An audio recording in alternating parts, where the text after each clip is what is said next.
There is a moment in professional wrestling, and I mean a genuine, spine-tingling, jaw-dropping moment when the entire arena goes absolutely silent. Not because nothing is happening, but because something so shocking, so violent, so deeply personal just unfolded in front of their eyes that nobody can find the words. That moment happened on Monday Night Raw. And if you thought Seth Rollins was done making statements after Elimination Chamber, you had no idea what was coming. Welcome back to Wrestling Impact. I'm so glad you're here, because what we are about to break down is not just a wrestling angle. This is a declaration of war. This is a man who spent months in the shadows, locked out of the game he helped build, watching the people who betrayed him rise higher and higher and deciding that enough was enough. Seth Rollins walked back into that ring on Monday night and sent a message so loud, so violent, and so precise that it didn't just rock the vision. It may have just kicked open the door to one of the most dangerous matches WrestleMania 42 could possibly produce. And that is saying something, because Brock Lesnar has an open challenge on the table. So buckle up. We are going all the way back to the beginning of the story. We are walking through every twist and every trap that was laid Monday night. And we are talking about what it means that the most dangerous man alive just lost the one person who could talk him down from anything. Let's set the scene. You have to understand where Brock Lesnar sits right now to fully appreciate the earthquake that Monday Night Raw just triggered. Just 1 week before the Seth Rollins chaos unfolded, Lesnar stood in that ring flanked by Paul Heyman, his advocate, his mouthpiece, his most trusted weapon, and issued an open challenge to the entire WWE locker room for a match at WrestleMania 42 in Las Vegas. And the silence that greeted the challenge was deafening. Nobody came out. Nobody dared. Heyman stood there with that trademark smirk, practically daring someone, anyone, to make the worst decision of their career. He told the world in his own uniquely theatrical way that when Brock Lesnar ended The Undertaker's legendary undefeated WrestleMania streak, the only dead man walking in WWE became whoever steps up to face the Beast next. Nobody moved. Nobody even blinked. It was power. Pure, undeniable power. And then Monday happened. The March 2nd episode of Raw opened with the Vision marching to the ring, and the energy was immediately electric, but not in a good way for them. Paul Heyman was furious. Logan Paul was fuming. Austin Theory was doing that thing he does where he tries to look threatening and mostly just looks confused. Heyman stepped to the microphone and immediately went after Seth Rollins, and you could feel the passion, or maybe it was desperation, dripping off every single word. He talked about how Rollins cost Logan Paul his shot at the undisputed WWE Championship at Elimination Chamber.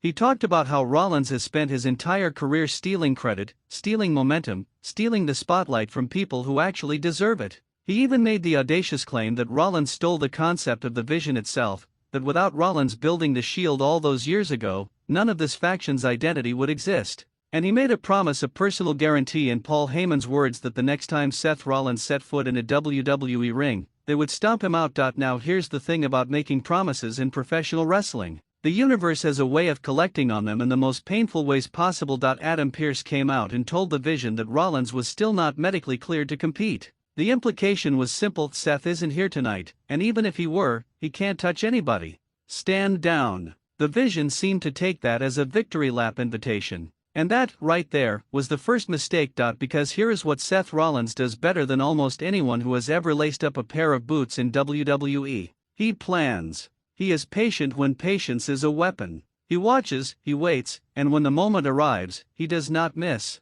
The man spent months away from television, not sulking, not wallowing, calculating. He came back at Elimination Chamber not to make a speech but to make a point, dropping Logan Paul with a curb stomp at the most critical moment of the match. One appearance. One stomp.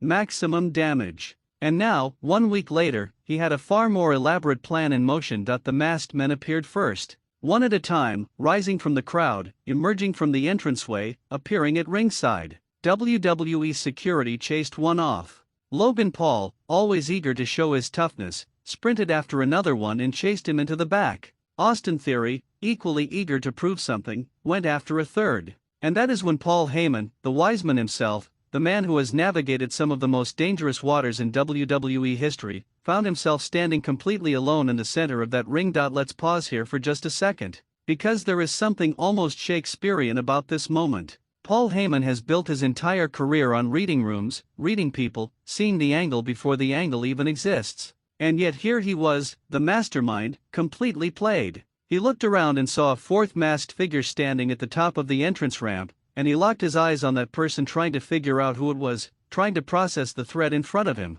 And that is exactly what Seth Rollins was counting on. The danger wasn't the man Heyman was watching. The danger was already in the ring. The fourth figure removed the mask, and the crowd absolutely exploded. Because it was Seth Rollins, standing right behind Paul Heyman, holding a steel chair. What happened next lasted only seconds but felt like slow motion. Rollins drove the chair into Heyman's back with devastating force. The Oracle crumpled to the mat, and before anyone could react, before any of the Vision's cavalry could recover and sprint back to the ring, Rollins positioned himself, measured the moment, and delivered the curb stomp. Paul Heyman was busted open. Blood, stillness, chaos flooding the arena. And Seth Rollins, composer that he is, walking coolly through the crowd as officials and medical staff swarmed the ring. The crowd reacted in that complicated way only wrestling fans can. Some were horrified. Some were cheering because they have watched Heyman operate for years and felt like this was a long time coming. But nearly all of them were absolutely stunned, because whatever they expected from Seth Rollins on this night, it was not this level of precision and brutality. Backstage, the fallout was immediate and chaotic. Logan Paul and Austin Theory came charging back, completely blindsided, screaming, wanting answers. Heyman was helped out of the ring and loaded into an ambulance outside the arena. And in one of the most delicious storytelling twists Raw has delivered in quite some time, it was revealed that the driver of that ambulance was none other than LA Knight. Knight, who has had a months-long beef with the Vision, who has been a thorn in their side at every possible turn, just smiled through the windshield and drove away with Paul Heyman in the back. Where exactly he took him and in what condition Heyman arrived remained deliberately unanswered. Jimmy Uso showed up right on cue and laid out Austin Theory in the backstage area. The Usos, Seth Rollins, and LA Knight, all moving like different hands of the same clock. The Vision never stood a chance. Now let's talk about what this means. And I want you to really sit with this, because the implications here go well beyond a single episode of Raw. Seth Rollins just surgically dismantled the Vision at their most vulnerable moment. Braun Breaker, one of the original architects of Rollins' betrayal, is out with a real injury. Bronson Reed, another muscle in that faction, also sidelined. The group that once looked like the most dominant collection of talent on the Raw brand is now Logan Paul and Austin Theory, running around a parking lot while their advocate is in the back of an ambulance driven by a man who would very much like to see them all suffer. This is not a stable in crisis. This is a stable in freefall. But here is the question that I know every single one of you watching right now is asking. What does Brock Lesnar do? Think about this for a moment. Think about who Paul Heyman is to Brock Lesnar. This is not a business arrangement. This is not a manager and a client who keep things professional and go their separate ways on the weekends. Heyman has been at Lesnar's side through title reigns, through MMA crossovers, through returns and departures and everything in between. He ended The Undertaker's streak with Lesnar standing over him in the ring. He negotiated deals and cut promos and told stories that elevated Lesnar from a dominant monster into a legitimate legend. And when Heyman aligned himself with the Vision and issued that open WrestleMania challenge on Lesnar's behalf, it was with the absolute certainty that nobody would dare step to the Beast. Well, someone just stepped. And that someone put Heyman in a hospital. Brock Lesnar is scheduled to return to Raw on March 16th in San Antonio. And I want you to mark the date on your calendar, because when the Beast Incarnate finds out exactly what Seth Rollins did when he watches the footage, when he hears what happened to his advocate, the reaction is going to be something that reshapes this entire WrestleMania season. Lesnar does not forget. Lesnar does not forgive. And Lesnar has been sitting on an open challenge with no takers, staring at a WrestleMania card that right now does not have his name attached to a confirmed opponent. But Seth Rollins? Seth Rollins just answered the challenge in the loudest possible way without ever saying a word about it. Think about that matchup for a second. Seth Rollins vs. Brock Lesnar at WrestleMania 42 in Las Vegas. These two men have history that dates back years, battles that shook arenas and left lasting marks on both careers. Rollins is the calculating, acrobatic, emotionally driven fighter who has come back from being cast out of something he built. Lesnar is the immovable force of nature who has no patience for chess games and tends to solve problems the same way, with sheer, overwhelming, earth-shattering violence. The storytelling writes itself. The former Shield architect, the man who built the very faction that eventually betrayed him, now potentially walking into WrestleMania to face the man whose mouthpiece he just put in an ambulance. And the crowd in Las Vegas would be absolutely unhinged for every single second of it. But it does not stop there. Because the other name you have to keep your eyes on is Braun Breaker.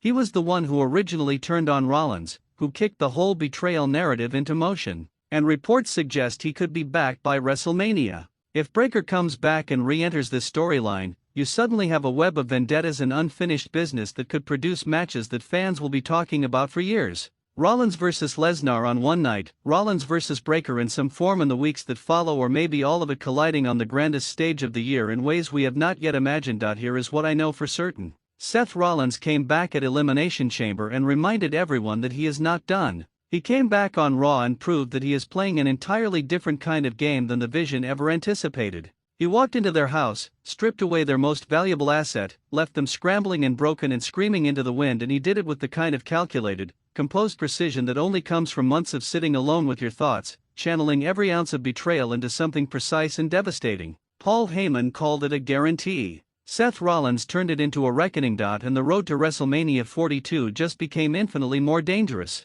Because Brock Lesnar is coming back on March 16th, and the man is not going to be happy. And when Brock Lesnar is not happy, the entire Raw roster should be very, very afraid. So here is what I want from you right now. Drop everything you are thinking in the comments below. Do you want to see Seth Rollins vs Brock Lesnar at WrestleMania 42? Is that the matchup that makes this whole storyline worth it? Or do you think the Vision somehow finds a way to regroup and make Rollins pay before Las Vegas? And what about LA Knight driving off with Paul Heyman? Where does that thread lead, and how ugly does it get? I want every single one of your thoughts, your predictions, your theories. This is the kind of storyline where the fan conversation is just as exciting as what happens on television. And if you have not already subscribed to Wrestling Impact, what are you doing? We are here every week breaking down every twist, every turn, every moment that matters. Hit that subscribe button. Ring that notification bell. Because the road to WrestleMania 42 is only just beginning, and I promise you the best is abso.